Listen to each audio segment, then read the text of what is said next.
Mesdames, Mesdemoiselles, Messieurs, bonjour. Très bon réveil à vous tous et merci de nous rejoindre et nous retrouver chaque matinée dans Bonjour d'Algérie.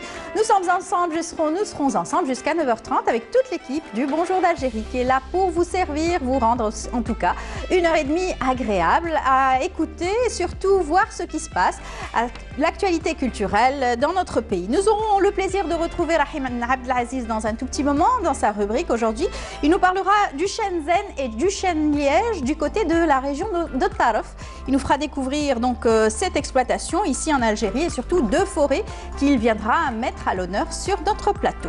Nous aurons également les deux rubricards donc habituels du mercredi matin, la rubrique de Dalia Mezaguer, bon plan, tous les rendez-vous à ne pas rater ici à Alger ou ailleurs. Et puis nous aurons aussi The Artist qui sera là pour nous parler de la beauté des cheveux et aujourd'hui elle traitera des fourches. Comment savoir, comment se débarrasser des fourches? Et nous, on en a tous eu et bien sûr on s'en amuse, elle nous en dira tout à l'heure un peu plus.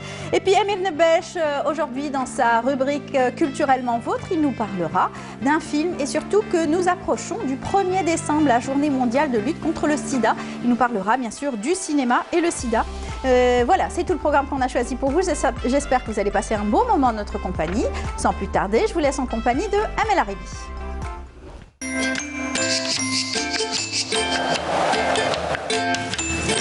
La météo vous est présentée par Mobilis. Mobilis, Aynama Kuntum. Alors, elle ne va pas faire sa rubrique parce qu'elle me dit pas grand-chose à dire. Bonjour Amel. Bonjour Amel. Comment ça va? Ça va, alhamdoulilah. Franchement, il n'y a rien à dire. Il y a le soleil. C'est dramatique. C'est dramatique pour moi. Et pourtant, quand on voit, il y a des inondations partout dans le monde. Il y a aussi des catastrophes. Il y a eu un séisme. Ouais, oui. Ces changements climatiques, c'est... On le ressent, oui, on le voit à travers le monde. Mais si vous voyez la carte aujourd'hui, oui, c'est catastrophique pour moi. Il a fait très chaud hier, je confirme, c'est vrai. Oui, même aujourd'hui, vous allez voir, c'est du soleil partout. Alors que la température avait drôlement chuté. Oui, mais aujourd'hui, c'est des températures clémentes. Douces en plus. Et même peut-être estivales. Estivale, non. Printanière peut-être, mais pas estivale. Très bien. Le vent? Non, pas de vent. Très bien, on vous écoute. Merci Amel. Bonjour à tous et bon réveil. Eh bien, comme vous allez le voir, cette carte aujourd'hui, eh bien, on aura du soleil partout, au nord comme au sud, avec toutefois de la brume en ce début de matinée, vers les régions côtières et dans les vallées de l'ouest, le centre et l'est. Les régions du sud aussi connaîtront un ciel dégagé sur le sud-ouest, la Sahara, le Nord-Sahara, les oasis, le Sahara central, l'extrême sud, le Gardassili et le Sahara oriental. On passe aux températures, eh bien, elles seront plutôt clémentes pour la saison, avec toutefois un minimum de 16 degrés du côté de Batna, 17 Sétif, 18 à Djelfa, 19 à Al-Bayad, 20 degrés Tizi Ouzou, 23 à Tlemcen, 22 degrés à Oran, 21 à Alger et à Annaba. Au sud, eh bien, on relèvera 22 degrés à Biskra, 26 Gardaya, 24 à Béchar, 27 à Simsoud, Ouargla, Ilizi, Taman Rasset, Janet, 29 à Tindouf, Adra et le maximum toujours à Borj, Beti Mourtar et Ingzam avec 35 degrés. On va voir cette fois-ci l'Amérique du Nord où le ciel restera tantôt nuageux et tantôt ensoleillé vers Topeka, Chicago, également New York, Miami, un beau soleil par contre à Mexico. Des nuages saturés de pluie intéresseront la ville de Los Angeles, Montréal, également Washington.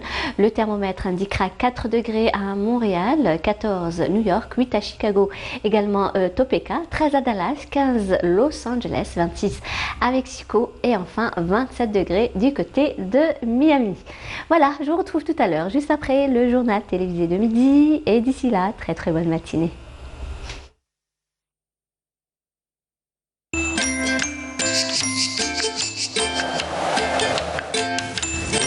La météo vous a été présentée par Mobilis.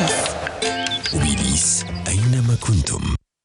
Voilà, merci beaucoup Amel. C'est vrai que c'est pas normal d'avoir 4 degrés à Montréal. 4, oui. Surtout en cette saison, d'habitude c'est moins 1, moins 2, moins plus, moins, avec moins de 10, la neige. moins 15. Oui, exact. Ouais. Bon, chez nous, 21 quand même. Hein, ça va, et puis 35 degrés dans le sud. À l'extrême sud. Toujours aussi chaud. Peut-être les nuits sont froides. Elles sont froides. Fraîches. Je confirme, ouais. Donc merci beaucoup. C'est moi qui vous remercie. À tout à l'heure. Vous êtes prête à partir avec vos baskets? Démarrer. Démarrer. Oui. Bonne journée, vous allez repartir Bonne justement journée d'Al-Beïda pour apporter d'autres nouvelles. Information, voilà. Parfait, à midi et 19h. Inch'Allah. Voilà, bonne journée. On vous laisse en compagnie d'une très belle chanson avec bien sûr les Triana d'Alger, avec Mehdi bien sûr, qu'on aura le plaisir d'écouter à travers Mi Amor.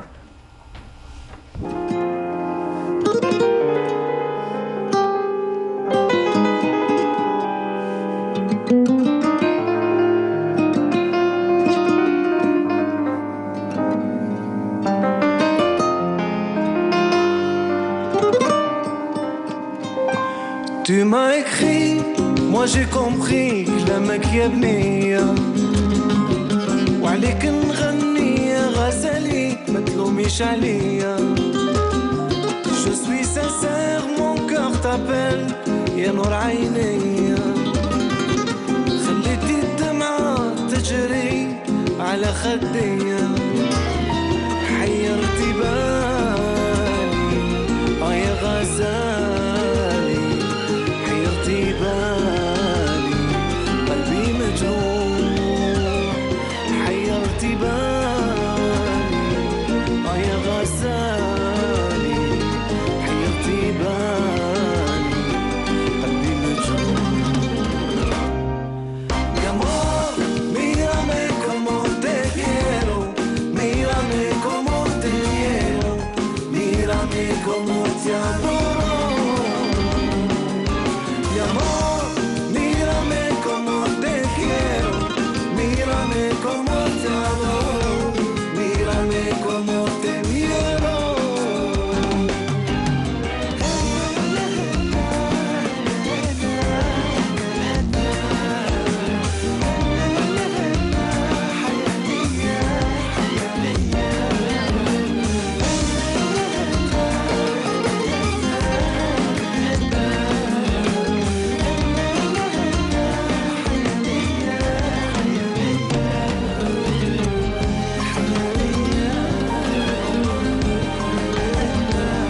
Je suis fidèle, mon cœur t'appelle يا نور عينيا وعليك نغني يا غزالي ما تلوميش عليا.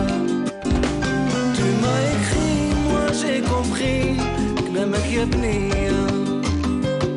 خليتي الدمعة تجري على خديا حيرتي بالي يا غزالي حيرتي بالي قلبي مجنون حيرتي بالي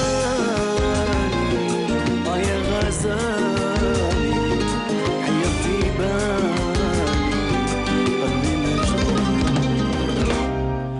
Mi amor, mírame como te quiero, mírame como te quiero, mírame como te adoro.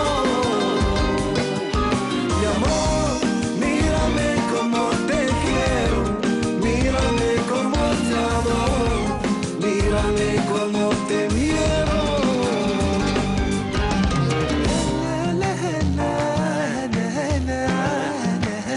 Mi corazón حيا ليا حيا ليا tú me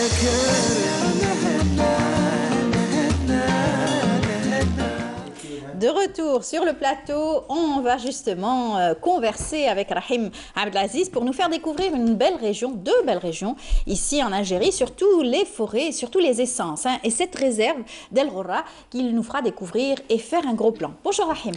Bonjour Ahmed. Comment ça va? Ça va, merci. Alors la semaine dernière, nous étions dans l'archéologie. Aujourd'hui, c'est dans la nature que vous allez nous plonger. On va effectuer une autre halte. Oui. Puisqu'on a, il y a une vingtaine de jours, on a eu l'occasion de percevoir de près les subrés du massif de Kolo. Tout à fait. Et c'est le Qala ou Tarf, et plus particulièrement la réserve intégrale d'El Ghorra, c'est-à-dire les massifs forestiers de la chaîne montagneuse de la Mejarda qui se continue jusqu'à atteindre le territoire tunisien, le nord. Tout à fait. Et c'est une très belle réserve. En plus d'être, donc il y a bien sûr le lac qui est là juste à côté, ce qui fait que c'est une région aussi très humide et très riche en eau aussi. Non, quand on descend plus bas. Hein. Elle constitue la région l'une des régions les plus arrosées en période hivernale en Afrique du Nord. C'est ça. Les régions concernées par les importantes pluviométries s'étendent jusqu'à atteindre les bas bords, c'est-à-dire la région de Bjer. Voilà, une très belle et très Et c'est importante toujours région l'air de des, zone humide. pratiquement Le passage. l'air des mêmes espèces d'arbustes. Exactement. Et bien sûr, le passage, c'est un couloir aussi de nidification très important pour la faune. Au niveau du bassin versant nord, c'est-à-dire on a affaire à un complexe de zones humides, C'est ça. une zone humide d'importance internationale qui est constituée de zones lacustres à eau douce comme au Beira, Oui, le lac Beira Tanga et le lac Tonga, tout à fait. Mais la zone humide d'El Mellah, elle dispose d'eau saumâtre. Voilà, saumâtre. Parce qu'elle Et c'est communique bien à loin travers... de la forêt, de la zone forestière, donc El Mellah. Si Pas on- très. C'est-à-dire si- que c'est beaucoup plus étendu. Tenez-vous bien, on assiste au niveau des plaines lacustres à la présence d'une ornée. D'accord. Une quand ornée même. qui est classée, qui est retenue à titre de critère de classement de ce type de complexe de zone humide. D'accord. Une ornée, l'orne, c'est une espèce glutineuse D'accord. qui est une vieille ornée, mais elle existe. Alors, il faudra nous la montrer dans une prochaine rubrique. On va y revenir. On y reviendra pour cette réserve, justement. Cette fois-ci, gros plan sur, bien sûr, la région de Taraf, et avec ces deux forêts que vous allez nous faire découvrir, une forêt de chêne zen et une forêt de chêne liège. On a accentué le reportage sur justement la zénée, la forêt de chêne zen, Oui. une espèce bel et bien méditerranéenne qui affectionne les zones humides. Et Oued Touil constitue un important habitat pour cette ornée, pour plutôt cette zénée Oui. écuyenne, dont les sujets ont pratiquement le même âge. D'accord. Et c'est donc de Une très belle futée. forêt, une très belle futée, donc des aînés, bien entendu, dans la région. Et on va découvrir, bien sûr, tout ceci en images, et on va faire la différence entre le chêne zen et le chêne liège. On y va. C'est la même famille, mais il y a quand même des différences. Des différences, on va les citer juste après le reportage. On y va. On quitte les exploitations agricoles de Zitouna pour découvrir d'autres cantons forestiers de Bougous.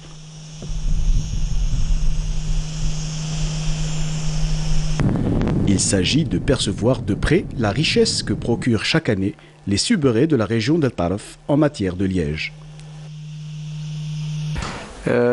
تمتاز هذه الغابات بالأشجار الفلين الكثيفة وفي كل 10 سنوات نقوم بالاستغلال بعملية هذه الاستغلال. المحصول تاع الاستغلال هو يتراوح ما بين على مستوى الغرة يتراوح ما بين 10,000 حتى ل 13,000 قنطار، يعني اللي يكون هذه الغابة معروفة بالكثافة تاعها وكذلك نوعية الفلين الموجود فيها، يعني من أجود الفلين.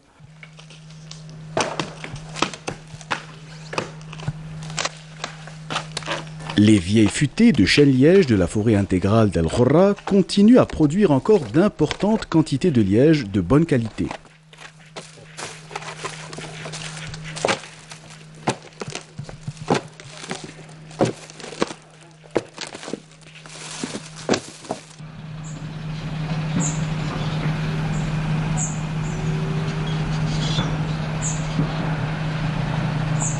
L'exploration des subrés d'El Khorra dans la commune de Bougous nous invite aussi à découvrir la belle forêt de chêne zen de la Toile. Du haut de cette zone lacustre se profile de loin la jeune forêt de chêne zen ou zéné. Le lit de Oued Bougous est presque à sec. À même les flancs de l'Oued existent de jeunes chênes zen et leurs sous-bois. Plus haut, on découvre la belle et dense forêt de chêne zen ou Quercus faginea en latin. Les grandes feuilles de chêne zen sont caduques et se renouvellent chaque année.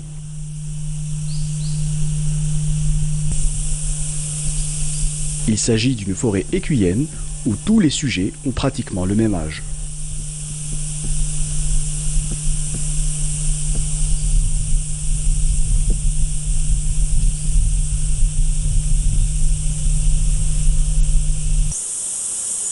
Oued Bougous, qui prend sa source des monts d'Al-Ghorra, traverse la forêt de Shenzhen de l'Étoile.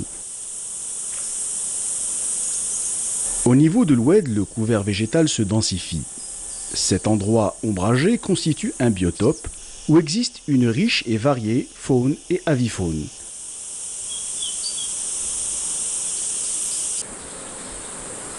Le Shenzhen est cette espèce de feuillis qui affectionne les milieux humides.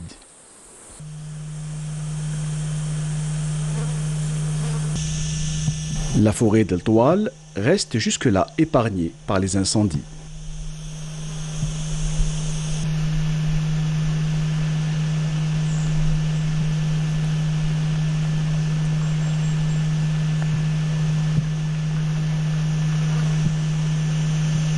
إدارة الغابات راهي تسعى جاهدة بتوفير جميع الوسائل من أجل مكافحة هذه الظاهرة وإن شاء الله يعني كما السنة الماضية لم نسجل أي حريق يعني على مستوى كافة تراب الولاية. في العام هذا نظرا لارتفاع درجة الحرارة وكذا سجلنا حرائق لكن يعني ما هيش يعني بحجم خسائر كبيرة. À l'image des autres forêts de la région d'El Tarf, celle de l'Étoile vit sous de fortes pressions anthropiques. Aux coupes illicites, cette forêt de Shenzhen connaît aussi un intense package bovin, ovin et caprin. Mis à mal, le couvert végétal au niveau de cette zénée n'arrive plus à se régénérer.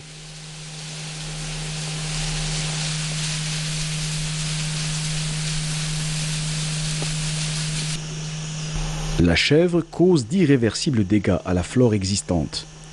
Le package se pratique à l'intérieur de cette forêt d'une manière flagrante où il n'est pas exclu de se retrouver nez à nez avec les bergers et leur bétail en plein milieu forestier.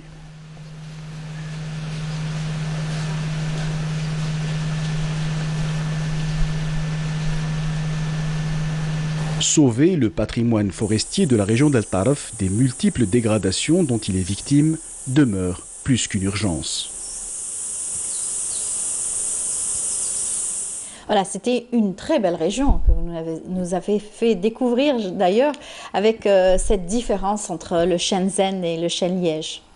On est en présence d'un double faciès.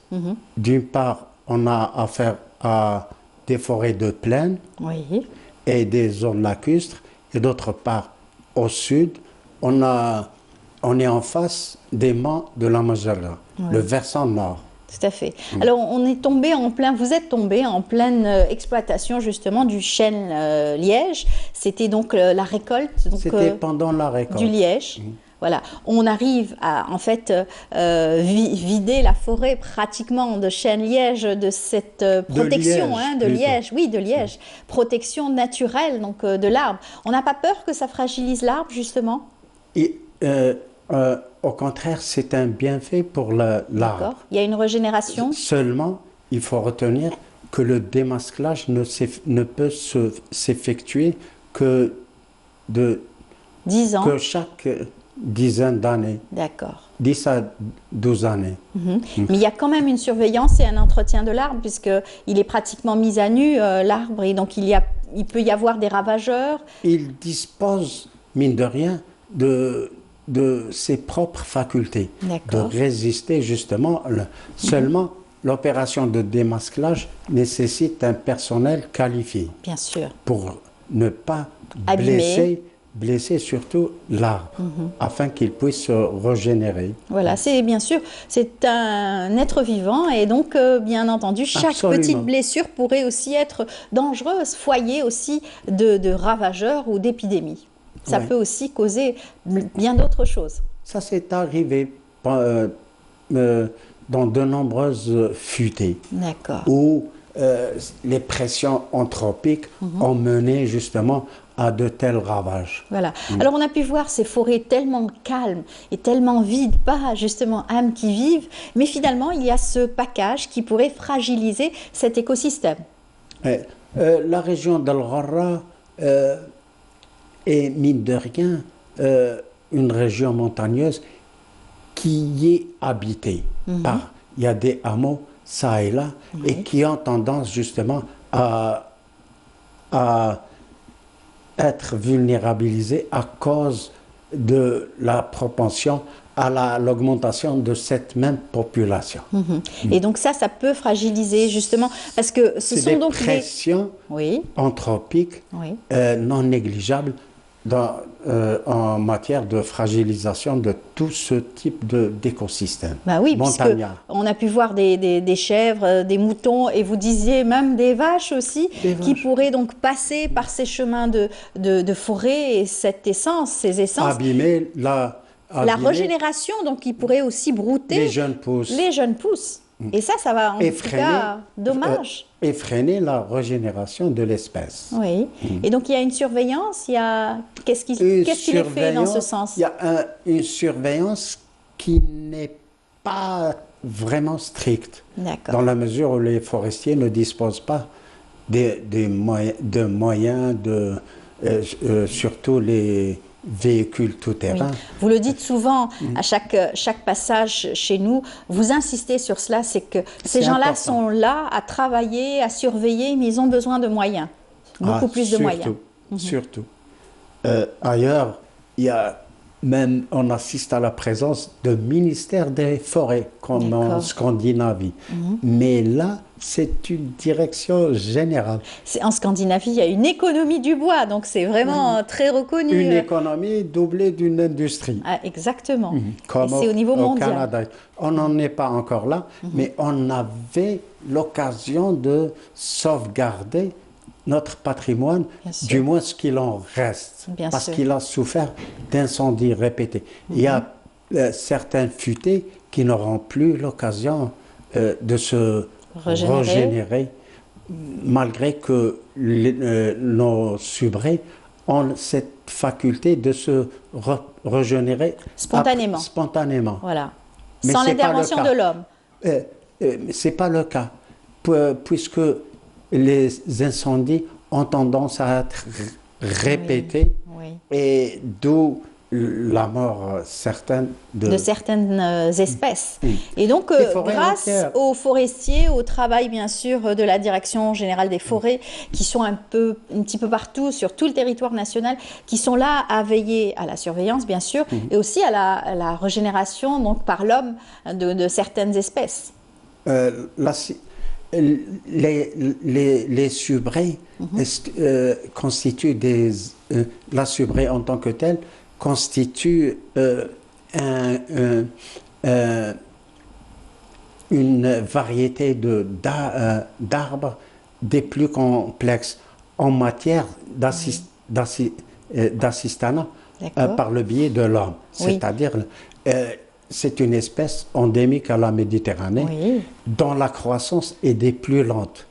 Donc, la croissance, elle est délicate. D'où la complexité de régénérer à travers une assistance technique. Oui, c'est ce que vous nous disiez la fois dernière, où on parlait donc de chêne-liège ici en Algérie, et le fait d'en faire toute une économie, puisque c'est un produit stratégique qui pourrait aussi... Des plus stratégiques et des plus qui pourrait aussi élever l'Algérie au plan international important, au rang international important, puisque nous avons un liège de très bonne qualité. Nos subrés, elles s'étendent jusqu'à Loire-Seine-Nice. Oui, mais économiquement, on n'en est pas encore là pour l'exportation. Malheureusement, en termes de production, vu la dégradation de nos subrés et la perte des professionnels en matière d'exploitation de ces mêmes subrés, on est pratiquement les derniers. Au niveau dommage. mondial. Alors que pendant les années 40, on était le premier producteur mondial. C'est un Rien que la wilaya de Djidj-el-Skikda et relativement la région de Taraf est À travers les productions C'est ça. de ces localités, de ces régions, on était les premiers à l'échelle mondiale. Alors que c'était un très bon produit, aujourd'hui de plus en plus utilisé en architecture, aussi en viniculture, bien sûr, viticulture, puis bien sûr à l'étranger qu'on utilise bien entendu les bouchons de liège, très utilisés, l'isolement également. La chaussure. La chaussure, tout à fait. Pour les top modèles. Oui, tout à fait. C'est un produit stratégique. Un produit noble et stratégique. D'autant plus qu'on dispose de subrés qui génèrent du liège de très bonne qualité. C'est ce que je disais tout à l'heure. Et ce qui a été confirmé par les professionnels à l'échelle mondiale. Voilà. Et c'est pas le cas pour notre pistachier de l'Atlas? Le pistachier, il se porte bien, lui, par contre. C'est une espèce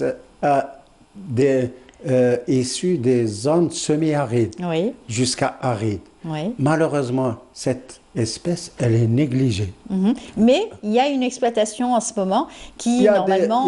Il y a des expérimentations. Il y a des pays qui ont pris les plans à partir de nos zones arides et à travers les greffes, par exemple la Jordanie, la Syrie, et c'est des forêts jardinées de pistachiers et qui sont livrées à l'exportation. D'ailleurs, ici, on consomme le pistachier orient, qui nous vient d'Orient, de Turquie. On mange les pistaches qui nous viennent d'Orient. Les cèpes, enfin les greffes, ils sont issus de notre pays. Oui, c'est tout comme le raisin de Corinthe aussi. C'était un raisin donc sans pépins de la région de Mascara aussi, qui était donc endémique. Endémique à l'Algérie. Donc ce sont des espèces qui étaient bien acclimatées chez nous, qui ont été peut-être prises, donc des variétés prises à l'étranger et bien acclimatées à l'étranger également. Donc c'est des expérimentations qu'on pourrait aussi récupérer aujourd'hui et renouveler. Voilà. Il n'est jamais trop tard pour bien faire. D'autant plus que le pistachier surtout, c'est une espèce endémique. Voilà. Alors vous nous avez fait découvrir le chêne liège, ça tout le monde connaît, c'est assez fréquent. Mais le chêne zen, c'est un peu moins connu. C'est peut-être quelle est son utilité aujourd'hui? C'est donc des arbres caducs, c'est-à-dire ce sont des arbres qui perdent leurs feuilles en automne. C'est la même famille des quercus. Le chêne zen, on affectionne les moyennes altitudes et trouve son air dans les endroits humides. Comme on l'a vu tout à l'heure dans le reportage. La zénée, elle est implantée à même un cours d'eau, qui est un des bras de Oued Bogos. Tout à fait. Et donc, ce sont donc des forêts aussi à visiter absolument. Donc, la forêt de Touil. Et à ne pas détruire. À ne pas détruire, bien entendu. Il fait bon vivre d'y aller s'y promener, surtout, bien sûr, en période estivale, surtout en été, quand il fait chaud en dehors et que, bien sûr, l'ombrage des arbres majestueux procure cet ombrage et cette fraîcheur. Ce type de zénée était l'endroit idéal où pratiquement le cerf de Berbérie a élu domicile. Mais de nos jours, vu les pressions anthropiques, les riverains et la chasse, le braconnage, il a fini par disparaître c'est dommage. De nos forêts. Oui. Et donc, beaucoup d'espèces aussi sont peut-être menacées. Mais grâce à vous, on arrive à en découvrir certaines, même de loin. On arrive quand même, grâce à vos images, aux techniciens qui vous accompagnent également, on arrive aussi à avoir quelques espèces. Collectif. Oui, tout à fait. On compte revenir sur d'autres sites, dans d'autres régions du pays, pour mieux les valoriser, afin de les préserver, avant qu'il ne soit trop tard. Exactement. En tout cas, merci pour cette belle visite à travers la réserve intégrale d'El Ghorra, qui compte de belles forêts, de majestueuses forêts, de chênes zen et chênes liège. J'espère en tout cas que le téléspectateur en aura appris énormément aujourd'hui grâce à vous. Merci beaucoup, Rahim. Je vous en prie. Donc, à la semaine prochaine, Inch'Allah, avec une autre visite. Une autre visite, une autre halte. Très bien. Très bien. Qu'on va décider d'ici là. Voilà, très bien. Eh bien, vous suivez l'actualité. Vous savez qu'en ce moment, donc, il y a eu cette semaine, depuis dimanche, il y a eu le Salon international du tourisme et des voyages. Chaque année, il revient pour nous faire de nouvelles découvertes à travers aussi des contrats qui sont signés et faire découvrir la destination Algérie, très importante destination Algérie. Il n'y a pas que le sud, c'est vrai. On pourrait aussi en profiter et voir nos forêts et nos majestueuses forêts. Nos et bien montagnes. entendu, nos montagnes et bien entendu aussi les côtes algériennes qui sont aussi impressionnantes. Eh bien, cette fois-ci, je vous invite à suivre avec nous le résumé qu'a pu faire Feri El Hamdi à travers son passage au CITEV. C'était la 20e édition et la clôture, c'était hier. Regardez, on se retrouve juste après.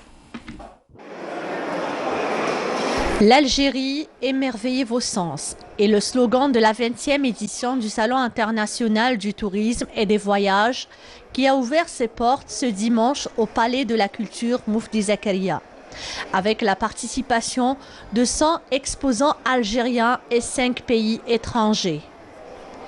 Des expertises dans le domaine du tourisme étaient présentes pour établir des relations commerciales et de donner un élan fort à la promotion de la destination Algérie qui recèle des potentialités touristiques exceptionnelles et exclusives. Moi, ça fait plus de 10 ans que je n'ai pas travaillé et ça fait juste une année, l'année passée, que je suis venu dans ce salon. Le but de relancer le tourisme avec mes fils et mes filles. Donc, comme je suis maintenant en retraite, j'étais obligé de passer le flambeau à mes filles. Donc j'ai redémarré, j'ai fait une plateforme aujourd'hui. Maintenant j'ai renoncé au tourisme. Je suis venu dans cette journée pour au moins donner un lancement pour l'Algérie, pour moi, pour la promotion et tout ça. Déjà, en premier, tout est ficelé. Parce que la saison se prépare au mois d'octobre, en septembre-octobre. On a plein de demandes de familles algériennes et des étrangers qui vivent en Algérie aussi. Ça veut dire la demande, elle existe. Maintenant, il faut créer les moyens pour faire du bon travail, pour que ces gens puissent revenir, parce que sinon, ça serait la perte. Moi, ce que je conseille, c'est que les agences de voyage puissent faire un bon produit qualitatif, au côté même tarifaire aussi. Il faut penser à ces familles qui ont des enfants. Là, au niveau de mes infrastructures, parce que j'ai 2 centres, Tamaras et Gardaya, donc j'ai créé des appartements dans le centre même, des chambres à 4, 5 lits, pour qu'on puisse faire de très bons prix. Une chambre, par exemple, à 5-6 personnes, elle est à 5 000 dinars pour les familles. Cette 20e édition du CITEV, marquée par une participation de qualité des startups et des influenceurs en termes de tourisme, en leur consacrant plusieurs espaces tout en leur apportant l'appui de l'accompagnement nécessaire pour la réalisation de leurs projets. Alors, on est la start-up Eratech qui a été... alors, c'est une start-up qui a été fondée par 2 passionnés d'informatique, Anna et mon frère Adel. Donc, on a eu l'idée de la faire parce qu'on a voulu exploiter les idées qu'on avait pour quelque part l'Algérie avec des applications mobiles et des concepts. Alors, le projet TANA qui est Wahran Smart City 3D, donc c'est une application mobile touristique qui est destinée aux Jeux méditerranéens, à l'optimisation de l'expérience du visiteur. Donc à le visiteur Rahijina depuis l'étranger, c'est un visiteur, un touriste connecté. Ce touriste va vouloir exploiter son téléphone pour le guider à visiter la ville d'Oran. Qu'est-ce qui va se passer ?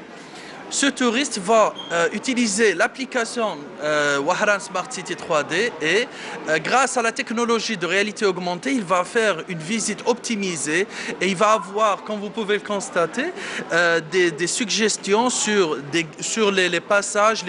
C'est tout un guide touristique qu'il va avoir, mais également des reconstitutions en 3D des monuments. Ça va être une visite qui est optimisée. Elle est destinée dans un premier temps à notre ville, c'est là où il a ولاية d'Oran, mais Inch'Allah تكون à l'échelle nationale qu'à les autres wilayas de l'Algérie pour mettre en valeur notre culture et notre histoire. Nous sommes Bogeu, société spécialisée dans le développement du tourisme local, donc une société 100% algérienne. C'est trois volets, c'est les volets organisation, où on crée des produits touristiques tels que une visite à Rardaya, Janet, etc.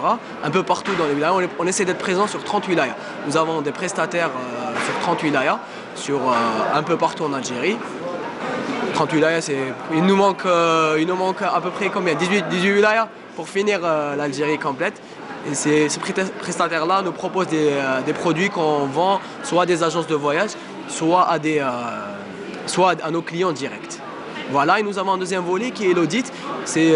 On audite généralement dans des agences de voyage ou des professionnels du tourisme qui ont soit des maisons d'hôtes. On n'a pas encore fait des hôtels, mais on travaille avec des spécialistes qui sortent soit des profs dans les instituts du tourisme national, ou là pour vraiment faire de l'audit et créer un produit fini et de qualité. Et Inch'Allah prochainement un site de réservation de produits en ligne où on pourrait réserver différentes activités en Algérie. Cette manifestation est une occasion importante pour dynamiser le tourisme local à travers ses atouts nombreux et divers de l'Algérie et qui lui permettent de capter le plus grand nombre de touristes. Et surtout faire preuve d'inventivité à travers des nombreuses startups. Vous avez pu le découvrir à travers aussi ces jeunes qui ont proposé plein d'innovations dans le domaine donc, du tourisme. Eh bien, cette fois-ci, on va vous inviter aussi à suivre nos rubriques du mercredi, à savoir Bon Plan avec Dalia Mezaguer. Bonjour Dalia. Bonjour Amel. Comment ça va? Très bien. Merci. Vous êtes en forme? Oui. Très bien. Avec nous aussi The Artist. Bonjour. Bonjour Amel. Bonjour Dalia. Comment ça va? Ça va, je vous En remercie. forme? En forme. Vous avez fait le plein de vos activités de la semaine. Oui, vous avez pu suivre les bons plans de Dalia. Oui, effectivement, il y a un événement justement très intéressant. Qui nous intéresse, exactement, au plus haut point. On va commencer d'ailleurs par les bons plans. On a pu voir le salon du tourisme, ça y est, c'est déjà fini. Ça a intéressé beaucoup plus les professionnels, mais pas que aussi, même tous ceux qui ont besoin d'aller faire une virée, une destination qui nous intéresse. Eh bien, le salon du tourisme, c'est aussi l'occasion d'aller voir ce qui se fait en matière de tourisme et de voyage. Eh bien, aujourd'hui, vous allez nous faire un gros plan sur les bons plans qui peuvent y avoir cette semaine. N'est-ce pas, Dalia? On y va. Donc, on commencera justement aujourd'hui par l'ouverture du salon la 4e édition du salon des plantes aromatiques, plantes médicinales, à parfum, ainsi que les huiles essentielles. Alors, beaucoup sont intéressés par ce salon, entre autres Maria Moussarid qui attendait ça avec grande attention, et Dalia aussi, hein, et Dia plutôt. Oui, bien sûr. Oui, pour les recettes de beauté. Exactement avec vous certains remèdes. Bien sûr. Oui, super. Donc voilà, les 4 jours, ça se passe à la SAFEX, au Palais des Expositions, et ça dure du 27, donc ça commence aujourd'hui jusqu'au 30, samedi 30 novembre. Et puis au programme, c'est un programme assez riche car il y a également plusieurs conférences qui seront données aujourd'hui d'ailleurs, donc notamment sur la production de la lavande en Algérie, également le cactus. Qui est une filière d'avenir, et les huiles essentielles et entre autres sujets qui seront abordés. Moi, je trouve que les Algériens sont de plus en plus attirés par les produits naturels, produits bio. Je vois que même dans les marchés, on vend aujourd'hui de la gave coupée. Absolument. Donc, ça prouve qu'aujourd'hui, beaucoup s'intéressent de très près à ces produits naturels. Oui, il y a un retour vers les remèdes de grand-mère. C'est ça, c'est ça. Oui. La lavande qui pourrait aussi... Ça sent bon, la lavande. Vous faites des petites pochettes comme ça, vous les mettez dans vos linges et il paraît que ça fait... ça calme. Vous pouvez mettre ça sous votre oreiller, vous dormez bien. Oui. Et il paraît aussi que c'est excellent de faire des concoctions, je veux dire, à la lavande pour... on en avait parlé justement, c'est Mouniouitis qui nous avait parlé la dernière fois contre les poux pour les enfants. Ça fait fuir littéralement... la lavande. Oui. Donc si vous me faites un petit peu une concoction comme ça, et puis vous en mettez derrière les oreilles des enfants et la nuque et tout ça, et ben les coups ils vont pas s'approcher de cette tête-là. C'est nouveau. Voilà. Donc il faudra aller au salon absolument. Oui. N'est-ce pas? C'est un salon très intéressant, je pense, qui intéressera autant les professionnels que les amateurs. C'est ça. Voilà. Alors ça se passe à la SAFEX. Ça se passe à la SAFEX du 27 au 30 novembre. Très bien. Voilà. Parfait. À ne pas rater. Rendez-vous à ne pas rater. Et puis également à la SAFEX, le salon du bijou commencera le 30. Le 30 novembre et jusqu'au 2 décembre. Et ça sera ouvert également donc toute la journée pour les professionnels. Et pour le grand public, ça sera à partir de 14h. Très bien. Voilà. Parfait. Donc ça se passe du 30 novembre au 2 décembre à la SAFEX au pavillon A. Et donc c'est le salon du bijou et de la machinerie. D'accord. Voilà. Le savoir-faire. Hein. Le savoir-faire, les appareils. On voit l'affiche. C'est assez nouveau? Oui. C'est assez nouveau, oui, ce salon du bijou professionnel. Bijou donc, il y aura donc tout type de bijoux et de savoir-faire et de grandes maisons aussi, donc du bijou en Algérie. Oui, tout à fait. Maintenant, on trouve un peu tout, l'accessoire, exactement, en or, il y en a pour tous les goûts. Il y en a pour tous les goûts, tout à fait. Mais ça, c'est beaucoup plus pour les professionnels, je suppose? Oui, beaucoup plus pour les professionnels. Voilà, les métiers aussi de la bijouterie, tout à fait, le serti, etc. Bien sûr, tout ça va être détaillé lors de ce salon. Oui. Très bien. Parfaitement. Et puis toujours pour le samedi 30 novembre, on a la Grande Braderie qui se passe cette fois-ci. Donc c'est la 7e édition de la Grande Braderie, mais qui se passe pour la première fois aux Sablettes. D'accord. C'était prévu pour le début du mois, ça a été reporté pour des raisons de climat. Ah bah oui, on l'avait annoncé la semaine dernière, on s'est dit à savoir avec les pluies qu'il y avait eu. Finalement, donc, voilà. Ça a été décalé. Ça a été décalé. C'est mieux. C'est mieux, tout à fait, puisque c'est en bord de mer et en plein air. Donc, il fait froid, il y avait du vent et ça aurait été impossible. Beaucoup. Donc c'est pour ce samedi 30 novembre aux Sablettes. Parfait.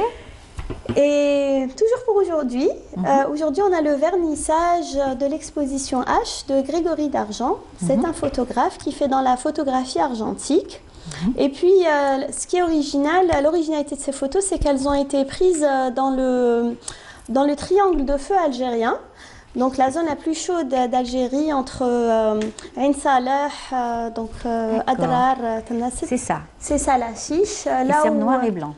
Tout à fait. Là où les essais nucléaires ont été faits il y a 60 ans. L'armée française. Par l'armée française, il y a eu une soixantaine d'années.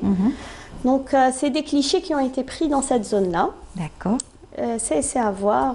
Et en même temps, c'est aussi pour dénoncer aussi tout ce qu'a fait le colonisateur ici en Algérie. Oui, les dégâts se font toujours ressentir des radiations. Les retombées, les radiations. Tout à fait. C'est une belle exposition qu'on aura le plaisir de découvrir. De découvrir, donc le vernissage, c'est aujourd'hui, à partir de 16h30. Et c'est jusqu'au 3 décembre à Dar Abdeltif, Al-Hamma. Très bien, parfait. C'est juste pas très... C'est en face, en tout cas, du musée des Beaux-Arts. Voilà, oui. Et à l'Opéra d'Alger, on a l'ouverture de la galerie d'art, d'une galerie d'art. On avait la dernière fois l'ouverture du café de l'Opéra et maintenant c'est la galerie d'art. Et donc à cette occasion, il y a une exposition intitulée La Serbie, vue par des artistes algériens. Il y a 8 artistes algériens plasticiens donc, qui vont exposer... C'est ce qui manquait peut-être à l'opéra, une galerie et une invitation à l'art, déjà par le hall, pouvoir découvrir comme ça des tableaux de certains artistes. Et les artistes algériens ont joué le jeu et chacun s'est approprié peut-être un lieu, une région donc de la Serbie. Tout à fait, tout à fait. Très belle exposition. Très très jolie et qui sera visible jusqu'au 28, donc demain. D'accord. Donc il faut profiter pour les amateurs de... Voilà. Allez-y, allez-y nombreux. Et puis pour le week-end, pour ceux qui aiment sortir le soir, on a un after-work qui est prévu à la Casbah d'Alger, donc dans une très belle maison typique. Typique, tout à fait, qui a été rénovée, restaurée, et qui est maintenant un restaurant qui accueille les gens. Donc il y a une ambiance très chaleureuse, conviviale, avec repas traditionnels dans cette ambiance, ce décor-là, et de la musique traditionnelle. Donc c'est organisé par l'ex-caravane des Feuilles. Et c'est donc C'est le week-end, c'est pour... À partir de quelle heure? Après le travail, vers 19h? Oui, c'est après le travail, after work, donc c'est à partir de 20h. Par contre, il faudrait réserver sur la page Facebook directement. Voilà, et bien sûr, les repas sont typiquement traditionnels. Typiquement traditionnels, accompagnés de musique traditionnelle. Ah, c'est magnifique. Et ça tombe bien, on a un reportage. On va voir tout cela en images, puisque Faria Hamdi y était, est allé nous faire découvrir ce beau restaurant. Il s'appelle le restaurant Momo. Et regardez, on se retrouve juste après. La Casbah nous accueille à bras ouverts avec son hospitalité séculaire. Cris de bambins, échos de voix de Kasbadji, murs décrépits sont autant d'ingrédients qui constituent le décor de ce vieux quartier algérois.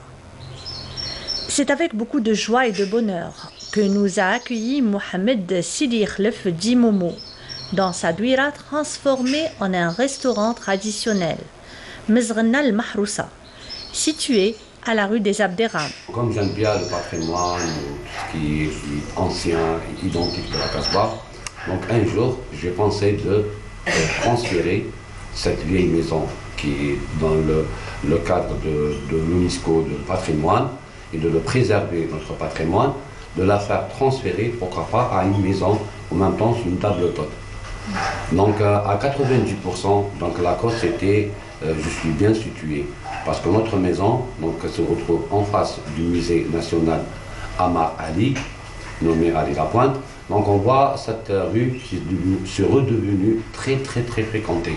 Donc avant c'était bien fréquenté, et en ce moment et actuellement, donc on reçoit beaucoup de monde. La tradition et la culture sont un élément essentiel de la vie dans la Casbah. Elles créent une atmosphère que les visiteurs ne trouveront nulle part ailleurs en Algérie. C'est une attraction qui combine la tradition et l'histoire avec la vie quotidienne, permettant aux visiteurs de voyager dans le temps et découvrir le passé à couper le souffle. Momo, chaque matin, descend à la pêcherie. Donc à la criée, il achète sa sardine, donc elle est fraîche. Hein. Et bon, aujourd'hui on a mangé de la... Mais d'habitude, c'est des plats typiques. C'est typique à la Casbah, bien sûr, que ce soit du couscous, de la rechta, autre que ça, bien sûr. Je ne pourrais pas citer tous les noms de plats qu'on mange, mais on mange propre et c'est très bon. Donc la cuisine se fait par la maman et les sœurs. Voilà comment c'est dans une maison typique. C'est la première fois donc on est venu avec notre guide, et nous ce qu'on voulait c'était vraiment quelque chose de pittoresque, quelque chose qui sentait vraiment la Casbah, pas les petites échoppes, vraiment quelque chose avec un patio, tout ça. Et c'est ce qu'il nous a proposé, c'est exactement ce qu'on voulait, manger local, les sardines, les frites, habout, enfin voilà, tous les plats locaux avec le décor qui s'y prête, et c'est ce qu'on a, donc c'est la première fois qu'on vient ici, donc dans la petite ruelle à côté du musée, donc c'est exactement ce qu'on voulait avec mon père, donc c'est parfait. J'espère qu'Inch'Allah ça puisse se développer ici et dans d'autres parties de la Casbah. La plus belle façon d'accueillir ses invités, c'est de leur servir une bonne recette bien présentée. Chez Momo, une table bien garnie toujours au programme, faisant un rappel aux plats traditionnels de notre pays, ainsi la cuisine traditionnelle qui nous fait voyager à travers le temps. Le concept le patrimoine donc il sera plus beau avec الادوات اللي عاشتهم. انا متمني اليوم انه هذا المشروع اللي راني فيه وهذه المبادره اللي درتها في القصبه وبارمي الناس من الاوائل يعني اللي درناها نطلب ان شاء الله باش يتوسع المشروع ويكبر، وخاصه نطلب الناس اللي عندهم ديور كيما هادو والناس اللي راهم موجودين اللي هما اصليين والاصوليين تاع القصبه انهم يديروا كيما انايا ويحلوا المنازل تاعهم، سواء يحل مطعم سواء يحلها موزي بريفي باش الناس تجي. حنا لو كونسيبت تاعنا دو فير ديفلوبي نوتر برودوي لوكال et faire venir le monde entier chez nous. Alors, si vous voulez déguster les bons plats bien de chez nous, une seule adresse, le restaurant Mezrna al-Mahrousa. Voilà, une très belle destination. Ça vous donnera peut-être des idées pour ce week-end, pour ce soir aussi, puisque c'est après le travail. De travail, c'est ça. tout à fait. Ça donne envie parce que c'est aussi un dépaysement, c'est une visite dans une très belle cité, la cité bien sûr donc de la Casbah avec ses dédales de ruelles, c'est aussi inscrit au patrimoine mondial de l'UNESCO, donc n'oubliez pas, c'est vraiment un monument absolument à préserver et aussi à visiter. Donc allez-y et faites le tour, n'est-ce pas? Et ça nous donne envie, ça nous a toutes les trois replongées dans cette visite typique. À chacune, on citait des plats comme ça. On a dit, bon, normalement, il n'y a pas de frites. Normalement, il y a des plats traditionnels. Il y aurait rishta, il n'y aura pas de tchartchoura, parce que c'est pas à la Casbah. Il y aurait les plats comme le qadou du marteau. Voilà. Le secret taïdroj.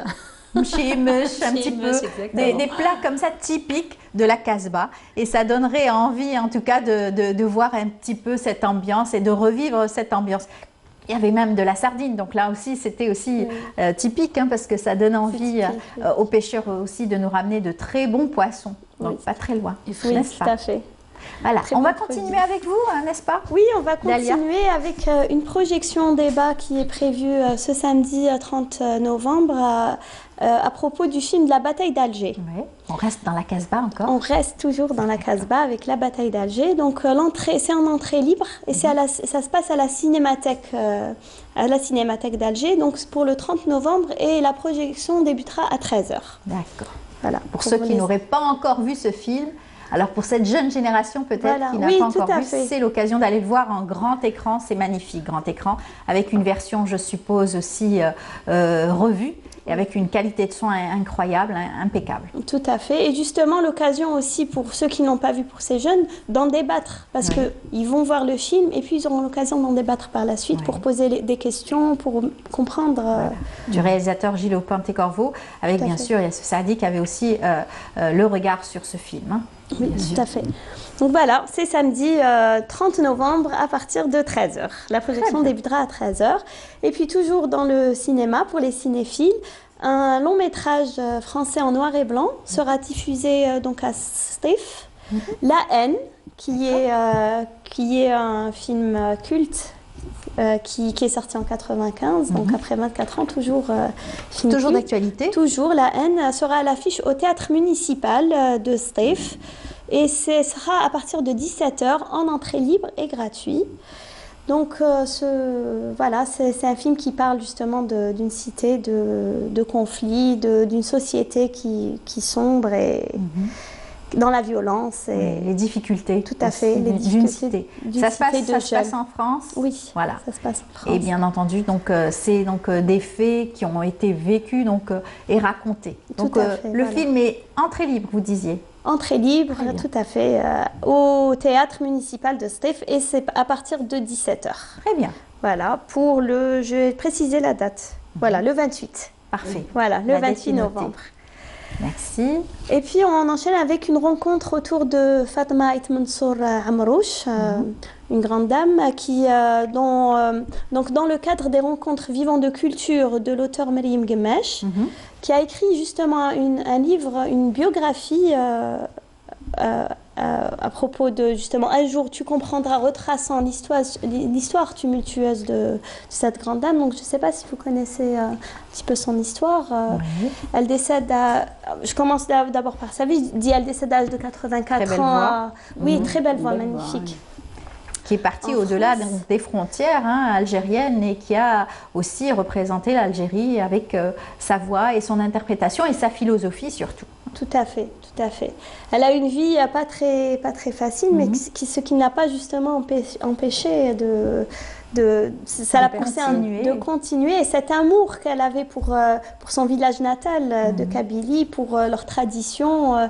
Donc c'est vrai qu'elle a une vie assez difficile. Très, très jeune déjà, elle a été rejetée. Elle était fille d'une relation qui n'était pas, comment dire... Voilà. Difficile de l'époque. Tout à fait. Donc, elle a déjà très tôt été rejetée pour ça. Et ensuite, elle a été élevée avec les sœurs. Donc, je dirais pas, elle a senti ça comme un rejet du côté de sa mère. Donc, elle a été confiée aux sœurs à l'époque du colonialisme. Et ensuite, pour sa conversion au christianisme, elle a encore été rejetée par la société. Donc, elle a dû changer de Faire pays. Elle est face. tout à fait partie en Tunisie, puis pour finir sa vie en France. Mais ce qu'elle dit aussi, Fatma Mansour, dans son autobiographie à elle, que pour elle, elle n'a jamais quitté son village pays, natal. son village et son pays. Donc elle racontait ça à travers ses chants, sa magnifique voix, et elle a même transmis ça à 2 de ses enfants, sa fille Taous, qui a aussi également une voix extraordinaire, et son fils écrivain, Jean Amrouche. Exactement. Voilà. Donc, belle histoire. Donc, c'est une très tout belle ça, histoire. ça remonte à très loin, et donc, bien entendu, c'est raconté à travers le récit de Mariam Guemache. Tout à fait, qui raconte ça très joliment dans son livre Un jour tu comprendras, qu'on a hâte de découvrir, et c'est c'est le 28 novembre à Alger, à l'école Artissimo. Parfait. On va terminer avec une dernière. Oui, on termine avec une nouvelle pièce théâtrale régionale à Béjaïa, Cannibale. Voilà, dont la générale a été donnée jeudi soir dernier, qui a résonné comme un cri de colère, je puis dire, et de révolte contre... pourquoi cannibale? Justement contre ce qui se passe, contre le trafic d'organes. Voilà. Ça, c'est terrible.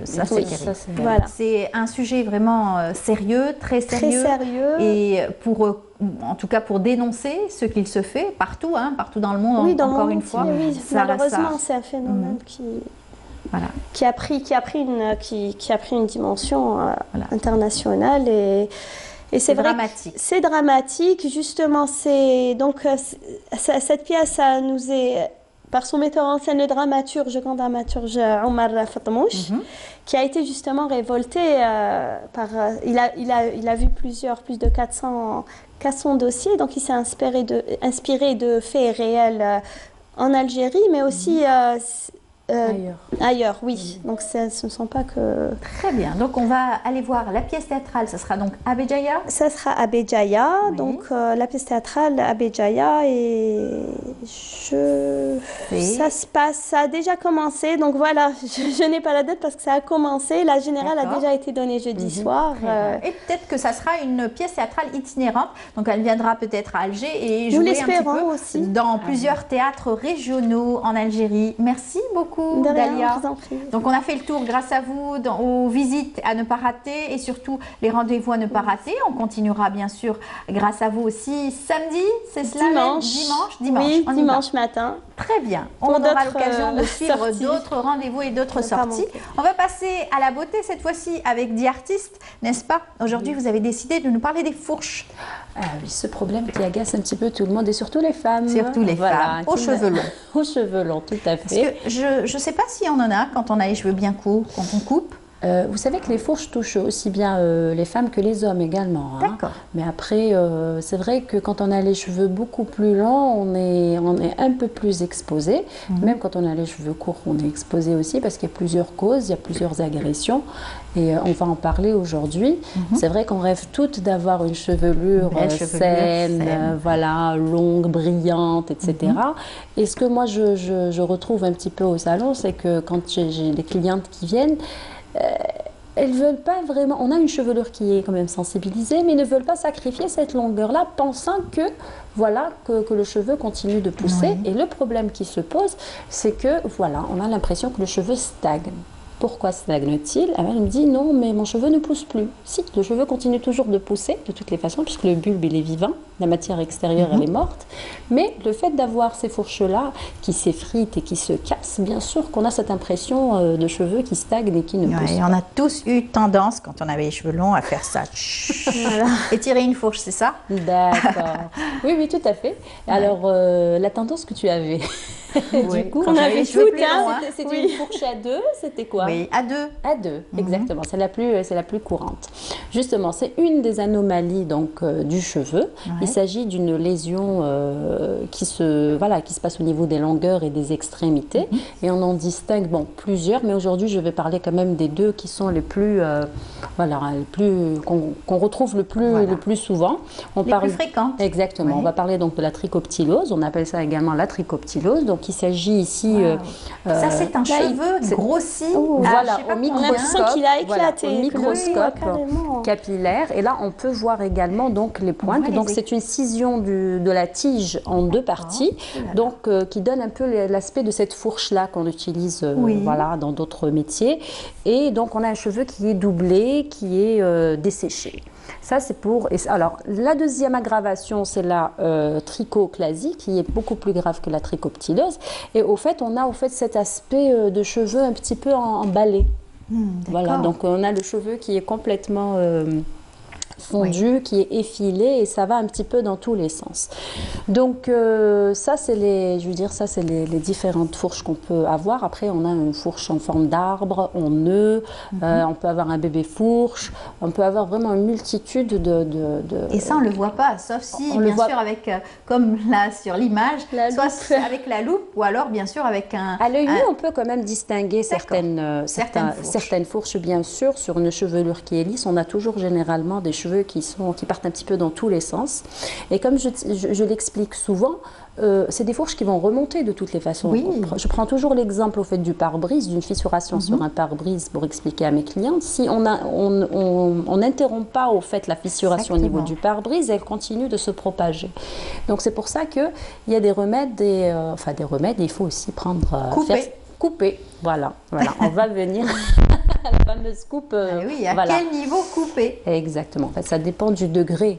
Mais il faut savoir au fait que quand la tige elle est cassée ou elle est rompue, on ne peut pas la remettre en place. C'est comme un vase qui est brisé. On a beau coller, mais tu auras toujours le vase qui est toujours... voilà.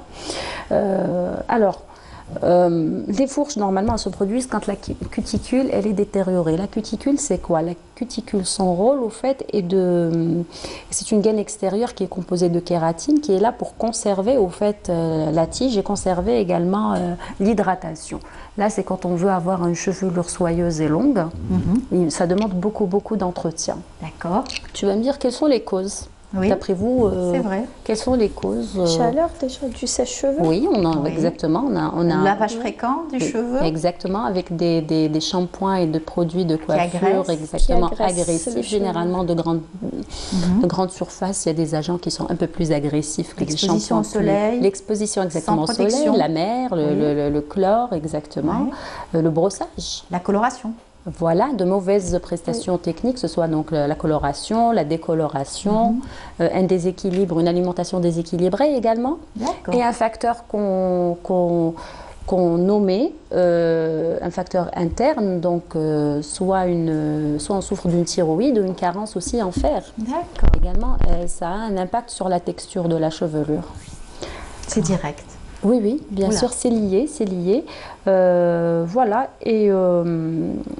Voilà, et des produits, voilà ce que je voulais dire, il y a des produits qu'on dit qui sont nourrissants, mais généralement ils sont un petit peu bourrés de silicone. Ils vont venir juste combler, mais en même temps ils vont déshydrater et assécher la chevelure. Ça aussi, ça a un effet inverse. D'accord. Donc vous allez nous donner des conseils pour bien nourrir nos cheveux et pour éviter bien sûr les fourches. Voilà, alors justement, donc on ne peut pas vraiment parler d'une réparation à proprement dite. Comme je vous l'avais expliqué, quand le cheveu il est cassé, il faut couper. Il faut couper, c'est la solution radicale. Après, ça dépend en fait du degré. On peut cependant, ce qu'on peut faire, c'est qu'on peut prévenir et essayer d'arranger. Ça, c'est des soins. Ça, c'est des soins exactement. C'est des soins hydratants, adoucissants. D'accord. Voilà. Quand le cheveu est mouillé, c'est important. Quand le cheveu il est mouillé, voilà. Autre chose aussi que je voulais mentionner, c'est quand généralement on a tendance à se laver le cheveu, on met notre après-shampoing et on passe directement au démêlage. Démêlage. Voilà. D'accord. Il faudrait éviter de démêler donc le cheveu mouillé, ou préférer aussi un peigne au fait à dents écartées. Voilà. Oui. Voilà, parce que c'est quand c'est un cheveu qui est très sensibilisé, fragilisé, il y a l'élasticité. On peut effectuer un test pour savoir si on a un cheveu qui est sain ou qui est cassant, simplement en prélevant donc un cheveu, voilà, et en essayant de tirer au fait. Et là, tu peux vraiment voir l'élasticité de ton cheveu. Si ton cheveu il casse rapidement, automatiquement, donc le cheveu il est altéré. Parce que généralement, on a jusqu'à entre 20 à 30% d'élasticité. D'élasticité, mais quand tu tires le cheveu, il s'allonge de 20 à 30%. Ça, c'est quand il est en bonne santé. On va faire le test. Voilà. Tu peux, exactement. S'ils sauront qu'il se casse rapidement, c'est que c'est un cheveu qui est déjà endommagé. Voilà, sensibilisé, auquel il faut apporter des soins, il faut hydrater, il faut nourrir, il faut fortifier. Mais ça, c'est pour la prévention. Et on a aussi des soins qui sont beaucoup plus profonds, qui vont agir aussi dans le cortex. Ça, c'est des soins qu'on peut effectuer en salon. Et il y a la coupe. Il faut couper. Il faut couper. Il faut couper. Idéalement, alors c'est comme un arbre, voilà, c'est comme un arbre qu'on taille. Hein. Moi, je prends toujours l'exemple du bonsaï, qui est assez intéressant. Mais pour avoir une chevelure saine, il faut essayer d'égaliser ou de couper 1 centimètre environ. Ça dépend encore une fois de l'état de la chevelure. Il faut égaliser d'1 centimètre chaque 4-5 semaines environ, ou 6 semaines, pour éviter que la fourche ne remonte. Mais aussi, si on a une chevelure qui est sensibilisée, ça ne sert pas à grand-chose d'effectuer des soins. Parce que même les soins, en fait, ne vont pas réagir sur une fibre qui est sensibilisée comme sur une chevelure qui est saine. Voilà, donc éliminer d'abord les fourches et effectuer les soins par la suite. Pour qu'il y ait une meilleure absorption, pour profiter de... Je me disais bien, comment ça se fait? On fait des soins justement pour réparer un cheveu malade, et pourquoi ne pas faire? Donc, il faut donc couper d'abord. Voilà. J'aime bien le mot malade que tu as utilisé, parce que j'explique aussi, au fait, quand tu donnes un médicament à une personne malade, on peut la soigner. Quand tu donnes un médicament à une personne morte ou qui n'a plus de vie, non, mais c'est pour un peu schématiser, on ne peut plus rien faire. Donc à un certain moment, il faut éliminer ce qui n'est plus, ce qu'on ne peut plus utiliser, parce que c'est une perte également d'argent de faire des soins, et la fibre ne répond plus. Même les soins ne durent pas, et au premier lavage, ça va partir.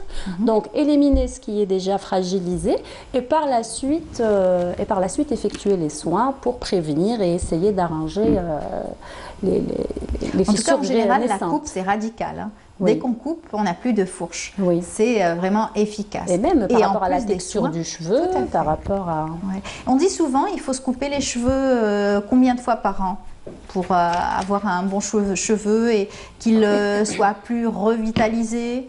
Alors, un cheveu, il pousse en moyenne entre, pour ne pas aller trop dans le détail, entre 1 cm, 1,5 cm par mois. D'accord. Donc, quand je reçois une cliente qui me dit, moi, je veux les faire pousser, il faut savoir qu'il faut attendre au moins 1 année pour avoir 12 cm quand même de cheveux. Mais c'est pour ça qu'il faut entretenir. En fait, ça dépend de la sensibilité du cheveu, parce que aussi l'une des causes, c'est pas uniquement le brossage, il y a le frottement contre les vêtements, le frottement contre les tés d'oreiller. Tout ça joue un rôle. C'est pour ça qu'aussi qu'on favorise, justement pour revenir au thé d'oreiller dont j'avais mentionné la fois passée, la matière à choisir. On favorise, quand on a un cheveu qui est fatigué, on favorise donc une thé d'oreiller en satin ou en soie. Il y a autre chose qui est important, c'est d'éviter le fameux chignon tomate. Vous voyez, quand on a les cheveux longs, qu'on n'a pas le temps, on se fait sa douche, etc. On prend le cheveu, on le tord n'importe comment et on met son élastique. Le fait de tordre le cheveu aussi, donc fragilise le cheveu et le casse. Voilà. D'accord. Il faut faire attention même aux coiffures. Les queues de cheval aussi, ça fragilise? Les queues de cheval, un peu moins. Quand même. Les tresses aussi, un peu Avec moins. des élastiques bien serrés, il faut ça fragilise. serrer, oui, justement. Il faut, ça, c'est très intéressant ce que tu dis là, surtout aussi pour les petits-enfants, les petites filles aussi. J'adresse aussi ce message aussi aux mamans. Quand on effectue des coiffures, essayez de pas trop tirer sur l'élastique aussi, parce que ça va tirer aussi sur la peau, on va avoir un petit peu mal à la tête, même l'enfant ne peut pas trop se concentrer toute une journée, voilà. Les tresses, c'est très tendance aussi, mais on voit les Africains, les Africaines, etc. font des tresses vraiment de la racine et ils tirent vraiment sur le cheveu. Est-ce que là, ça peut fragiliser? Alors, pour le cheveu crépus est un cheveu qui est très, qui est très fragile et cassant. Quand même. Voilà. Après, pour le cheveu afro, faut savoir que dans la plupart des temps, on utilise des extensions de cheveux, parce que généralement, c'est rare d'avoir une chevelure très très longue. Donc à partir de là, on commence à tisser ou à coller, à tresser l'extension avec le cheveu. C'est ça. Et ensuite, on continue avec l'extension. C'est ça. Tu as l'impression que c'est très... Oui, et vraiment, le cuir chevelu est tiré. Hein, on sent bien que c'est tiré, même les yeux sont bridés. Et aujourd'hui, les Algériennes aussi font des tresses et ça leur va très bien. C'est très tendance aujourd'hui. Il y a une multitude de tresses, même des tresses afro, aujourd'hui, s'invitent aussi sur la scène très bien. Ben voilà, on aura tout su sur les fourches aujourd'hui. Dalia, vous en avez déjà eu? Oui, malheureusement. Oui. Vous avez fait quoi? Vous avez coupé? Coupé. D'accord. Ouais. C'est la solution radicale. Je voulais également partager peut-être un remède naturel. On avait parlé la fois passée. Oui, je voulais poser une question aussi. Pour celles justement qui veulent laisser pousser leurs cheveux, vous dites qu'il faut couper chaque 3 à 4 semaines, quelque chose comme ça? À 6 semaines. D'accord. Une fois par mois. Mais si on coupe une fois par mois et que le cheveu pousse à peu près 1 cm, 1 cm et demi par mois, donc on n'aura rien. Voilà. On n'aura jamais d'espoir à Non, mais tu auras une chevelure plus saine. Maintenant, tu choisis. Ou tu vas avoir une chevelure sensibilisée ou plus saine. Mais après, encore une fois, ça dépend du degré au fait de la sensibilisation. On peut couper une fois pour toutes pour enlever les fourches, les bouts et tout là où ça ne va pas. Et puis après, faire des soins. Moi, je conseille de tailler régulièrement que de sacrifier une longueur. Voilà. Vous n'êtes pas obligé de couper tous les mois. Oui, c'est ça. Une fois tous les 2 mois, tous les 3 mois. Voilà, entre 3 et 6 mois. Ça dépend vite, de. Oui, ça dépend de la. Ça dépend des fourches. Il y a aujourd'hui des compléments alimentaires justement pour favoriser donc la repousse du cheveu. Oui, il y a des vitamines qu'on peut mettre sur le cuir chevelu. Les AGE aussi, qui eux aussi agissent sur le renouvellement de la cellule. Quand le cheveu est un peu moins, je dirais, aggravé, on peut également effectuer quelques remèdes de grand-mère. Donc je voulais partager avec vous au moins de petites recettes. En parlant d'huiles essentielles, voilà, donc on prend 20 gouttes d'huile essentielle du romarin, je reviens à cet ingrédient-là, plus 5 cuillères à soupe d'huile d'olive vierge et 2 cuillères à soupe de miel et qu'on laisse poser une trentaine de minutes et on rince. Sinon, on peut aussi écraser encore un avocat auquel on va rajouter donc 4 cuillères à café d'huile d'amande. D'accord, voilà.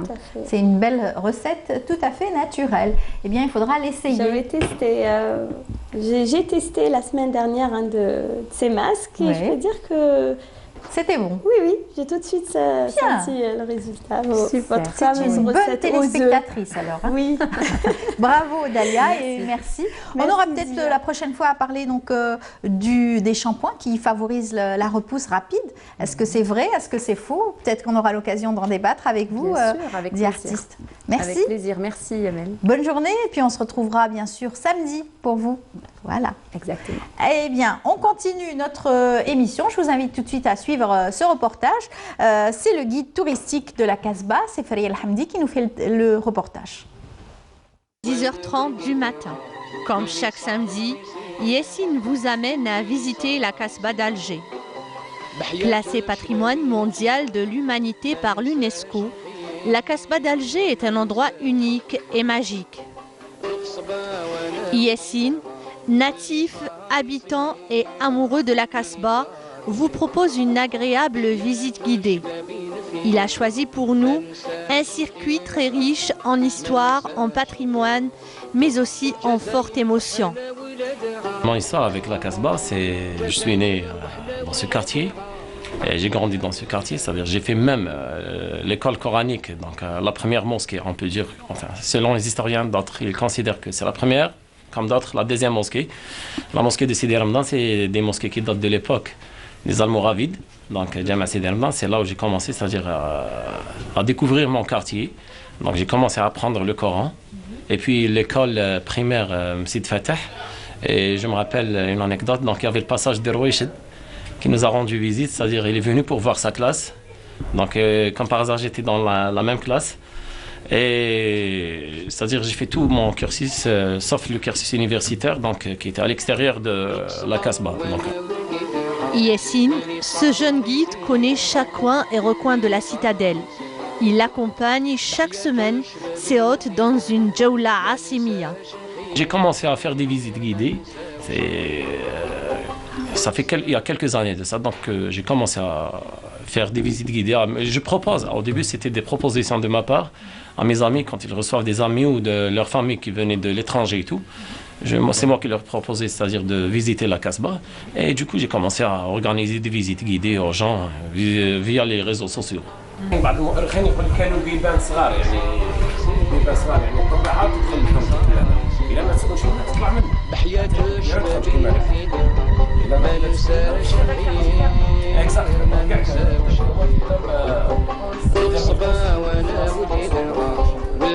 J'ai un projet, c'est-à-dire peut-être avant l'été ou là juste après Ramadan, je serai, c'est-à-dire un guide donc avec une tenue traditionnelle, voilà, tenue de Zarnaji à peu près. Oui, donc je commence et je fais tout le tour, donc habillé en traditionnel. La visite commence par la Haute Casbah. Sac à dos, chaussures de marche, le groupe est prêt à découvrir pour la première fois la Casbah. Bien sûr, un beau reportage qu'on a pu donc découvrir dans notre émission dans Bonjour d'Algérie. C'est Faria El Hamdi qui à chaque fois nous fait donc cette visite à la Casbah et nous donne envie en tout cas d'aller découvrir notre patrimoine. Eh bien, on le retrouve comme chaque mercredi, c'est Amir Nebesh. Il revient dans sa rubrique Culturellement Vôtre nous proposer des nouvelles rencontres et découvertes. Eh bien, cette fois-ci, c'est le cinéma. Gros plan sur le cinéma avec un film. Bonjour Amir. Bonjour Amel. Comment ça va? Ça va très bien, Vous êtes merci. en forme? Oui, oui, ça va. Ça va, un peu. J'ai eu le temps de prendre 3 cafés. Hein. N'inquiétez pas. Vous êtes bien réveillé. Très. Alors, le cinéma, c'est toujours votre cheval de bataille. Vous en avez donc plein les yeux à chaque fois à travers donc des projections, de nouveaux films, des nouveautés aussi. Oui. Cette fois-ci? Alors cette fois-ci, il ne s'agit pas d'une nouveauté, il s'agit d'un coup de cœur en fait que j'ai envie de partager avec les téléspectateurs de Bonjour d'Algérie. Il s'agit d'un film qui s'intitule Le papillon ne volera plus. C'est un film qui a été réalisé dans les années 90 ou 97 par Ali Tenri qui a été assassiné malheureusement en 97 sans continuer bien évidemment le film. Il n'a pas vu son film sortir et c'est Shams Ben Touzan qui était son assistant lors du tournage qui a continué le travail. Il a dit ce jour-là cette magnifique phrase: on ne peut pas ou on ne tuera pas Ali Tenri 2 fois. Donc pour vous dire un petit peu l'importance de la culture à l'époque, et reste toujours qu'aujourd'hui la culture est le seul moyen pour s'en sortir. L'expression. Oui, c'est-à-dire la connaissance, le savoir, la culture, notamment les arts, le cinéma, le théâtre, la littérature. Et là, pourquoi parler du papillon ne volera plus? Parce qu'à la fois c'est un film très courageux par rapport à une thématique. La thématique est la maladie. Une maladie grave, une maladie quand elle vient complètement gâcher la vie d'un artiste ou la vie d'une quelconque personne, c'est normal. Mais après, comment justement guérir ou pouvoir s'en sortir, bien sûr, avec ces moyens-là. On a toujours dit que la musique et le cinéma, le théâtre sont en fait des baumes, sont des réparateurs, sont des outils de thérapie contre... Et de reconstruction. Effectivement, contre les choses de la vie. Quand il y a des problèmes, quand on passe par des périodes difficiles, généralement ceux qui font l'art s'en sortent. Ce roman-là, parce que c'est une adaptation bien évidemment de la grande écrivaine Hafsa Zinaï Koudil, qui est une femme très prolifique en matière de littérature. On a bien sûr parlé de cette journée de la violence faite aux femmes. C'était le 25. C'était le 25 et justement c'est dans cet élan-là que cette écrivaine algérienne que je disais, elle était très prolifique parce qu'elle nous fait en 82 un roman qui s'intitule La fin d'un rêve, et c'est un roman autobiographique qui raconte sa vie. Et elle est née dans une famille de résistants, etc. Et la souffrance qu'elle a subie durant cette période-là. Juste après, elle nous fait le deuxième roman, Le Pari perdu. Justement, Le Pari perdu parle de cette femme-là qui souffre d'une maladie, de violence, de marginalisation, voilà, de stigmatisation, parfois de regard un peu réducteur par rapport à la femme, on le sait tous. Et puis le troisième roman, Le papillon ne volera plus, qui est un hommage à Sikili, le danseur étoile. Alors vous voyez comment le puzzle commence à se construire, à former. Donc on parle à la fois du cinéma comme voilà, comme moyen Thérapie, engagé pour ouais. parler d'une maladie parfois taboue.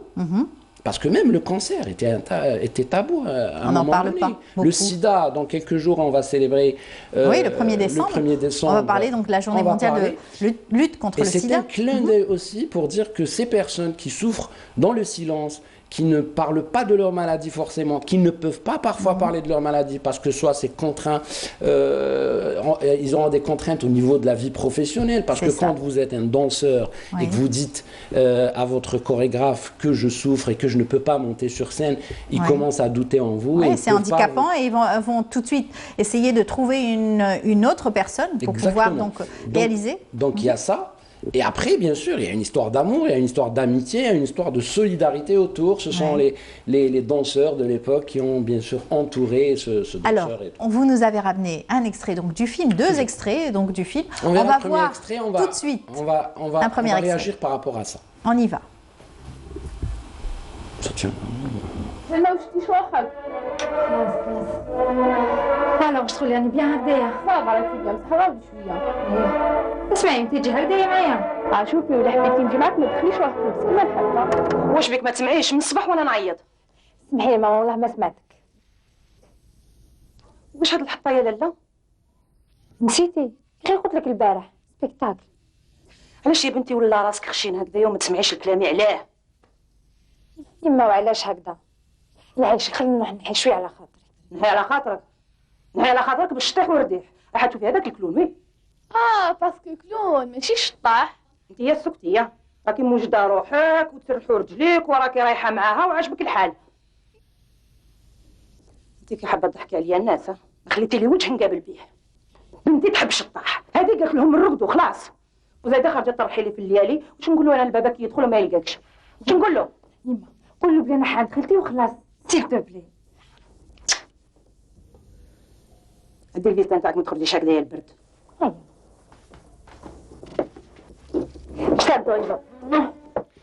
Voilà, Karima Naït qui a bien incarné son rôle en fait. Sonia qui est juste voilà, resplendissante. Ah oui, Sonia. Par rapport à cet extrait, j'ai envie juste de le décortiquer, si vous voulez, en matière déjà de contenu. Le contenu dit, je ne sais pas si vous avez un petit peu suivi les dialogues échangés, les répliques échangées. Sonia disait à Karima, qui jouait le rôle de la danseuse, elle dit « Ouais, tu veux faire une vie de danseuse, c'est mal vu par la société. Et ça reste, hein, c'est quelque chose qui reste toujours d'actualité, parce que plein de danseurs aujourd'hui sont partis vers autre chose, parce que dans leur quartier, dans leur famille, on leur disait « Ouais, vous voulez faire quoi Regardez le mot, il est réducteur. Alors que la danse, la danse du cœur, on l'appelle comme ça, cœur comme chorale, comme groupe, comme ensemble qui danse, c'est de la science, c'est des techniques très élaborées.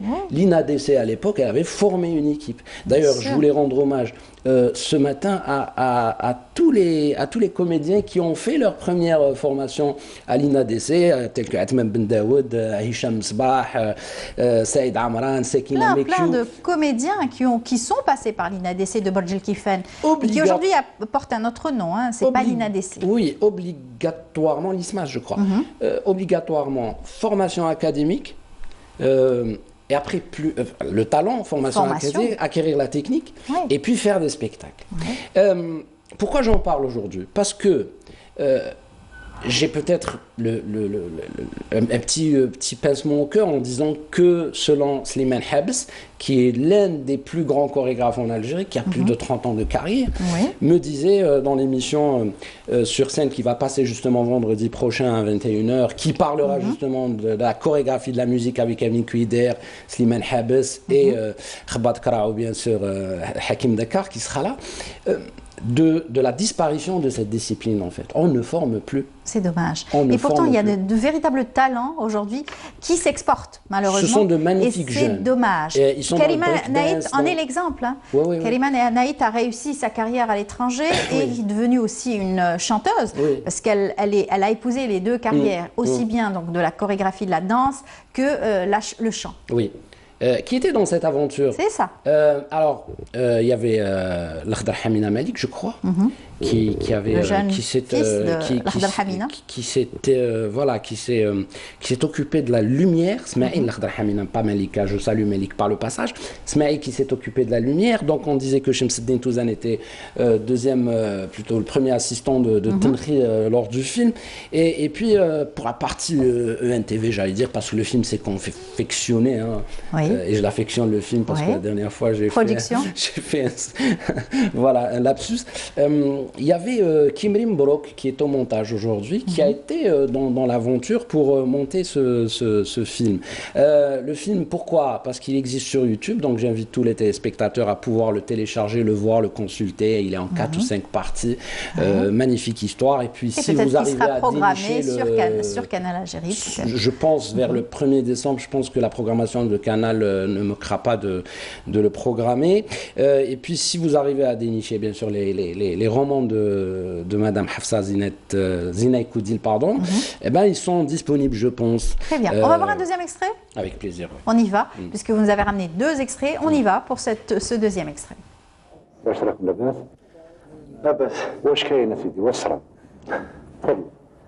سيد الأمين العام رانا في إضراب. إضراب وإحنا هنا؟ كيفاش إضراب هذا؟ واش صرات؟ واش كاين؟ على واش هذا الإضراب؟ يا سيد الأمين العام درنا هذا الإضراب باش نطالبوا بحقوقنا. حقوقكم؟ بصح هذا ماشي وقته، نهضروا عليه في المستقبل إن شاء الله. لا لا يا سي الأمين العام، اسمح لي، هذا هو الوقت. ما عندنا والو، الوقت حنا حاملين وساكتين. هذا سابوتاج يا جماعة، والله سابوتاج. ما عندكمش الحق تحبسوا الخدمة، وراكم خالصين والشهرية تمشي. سابوتاج، سميها كيما تحب. انتم لي ريسبونسابل، لازم تحلوا لنا مشاكلنا. واحد فيكم ما على بالو بينا. أنا هذا الهضرة نرفضها تماما، ما راهيش مبنية على قاعدة صحيحة. سيد الأمين العام ضمن رواحنا وحنا جرينا وتعقلنا ودرنا ملفات وطلعنا الوزارة. أنا نعتبرها فوضى. ما عندناش ميم با ستاتيو خاص بخدمتنا. والسكنة هذا ثاني مشكل. واحد فينا وليدو مات بالضيقة على جال الخردة اللي رانا عايشين فيها. اسمحوا لي يا جماعة، راني نحاول نكون موضوعي معكم. رجعوا لخدمتكم، وأنا إن شاء الله نوعدكم باللي القضية نتاعكم نعالجها مع سيادة الوزير. وشكون اللي يضمننا اللي تشد في كلمتك وما ديرناش كي الاخرين؟ أنا نضمن. أنتم ديروا العرض نتاعكم والباقي عليا. خلاص يا جماعة، سيد الأمين العام وعطانا الكلمة تاعو وخلاص. Voilà, un deuxième extrait, on voit plusieurs visages, des visages connus, Karim des visages qui avait terminé de dire Tana Kelmtou et oui, plein. Je sais pas, moi, quand je les vois comme ça, j'ai une petite sorte, enfin, de nostalgie. Je sais pas.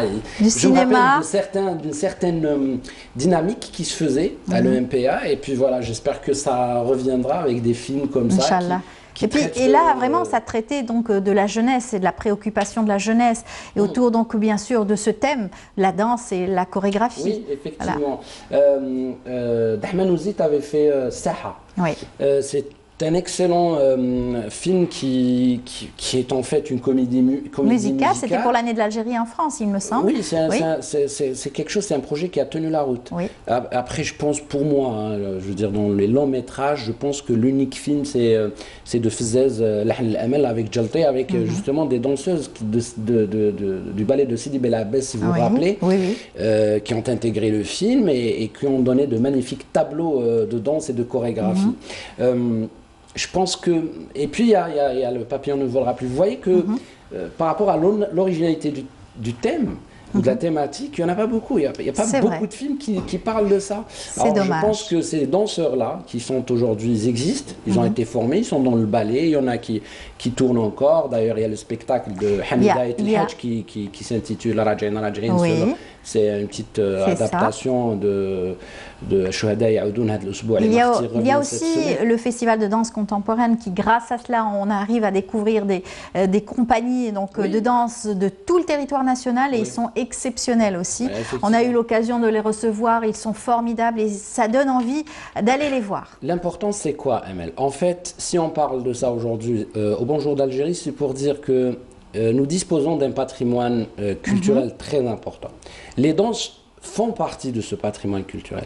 Si vous prenez par exemple toutes les danses algériennes, de chaque région, le kabyle, le chaoui. Aujourd'hui, on s'en inspire, hein, la danse contemporaine s'en inspire. Tout ça ne peut être sauvé et sauvegardé, maintenu, transféré surtout et transmis à la jeune génération que par des professionnels. Ceux qui peuvent réellement reprendre tous les mouvements, toutes les répliques, tous les gestes. Parce qu'en fait, il s'agit d'une partie, d'une parcelle de notre identité, de notre ancrage. Imaginez-vous si dans 10, 20, 15, 20, 25 ans, on va perdre un fragment d'une danse. Et en faire des tableaux chorégraphiques. On va perdre quelque part une partie, un bout de notre, identité. Donc, pour ça, il faut vraiment encourager ces jeunes. Ils sont nombreux. Ils ont de l'amour pour ça, ils ont de l'énergie. Moi, je les ai vus. Vous allez peut-être les voir vendredi soir parce qu'ils vont nous faire une partie du spectacle à la Jain de Hamida El Hajj. Donc, ça sera en exclusivité sur Canal. Vous allez voir, ils sont juste magnifiques. Donc, donnez-leur les clés de la réussite et ils vont certainement réussir et sauver ce qui est à sauver par rapport à notre patrimoine. En tout cas, nous avons de très bons chorégraphes et on les salue. Et puis, j'espère en tout cas qu'il y aura une belle relève à travers cette jeunesse qui façonnent à leur façon donc la danse et la chorégraphie bien entendu de notre pays. Merci beaucoup Amir. Merci beaucoup, on Amir. est arrivé à la fin de l'émission. Excellente journée à vous tous, à vous également Amir, et puis on vous retrouvera dès la semaine prochaine. Vous avez donc votre émission. Oui, vendredi à partir de 21h15 comme d'habitude sur Canal Algérie. Vous en avez annoncé la couleur, donc il y aura comme invité il y aura Slimane Habes, pour moi c'est la découverte. Parce que le chorégraphe. Il joue dans ce film d'ailleurs. C'est ça. Il y aura Amin Kouider, le maestro, le chef d'orchestre, bien sûr, qui va nous parler de théorie sur c'est quoi une musique de scène, c'est quoi la musique sur scène. C'est important, bien sûr. Et puis il y a Hakim Dekar qui est en fait, qui va nous jouer Khabat Karaou, un extrait de Khabat Karaou. Il revient, il parle aussi de son expérience avec Masrah Al-Qal'a et tout. Porte-voix aussi des comédiens. Hein. Merci beaucoup Amir et bonne journée. Eh bien, on est arrivé à la fin de l'émission. J'espère que vous avez apprécié ce moment passé avec vous. Bonne journée à vous tous. On se donne rendez-vous demain, 8h, 9h30. Merci à toute l'équipe du Bonjour d'Algérie. Au revoir.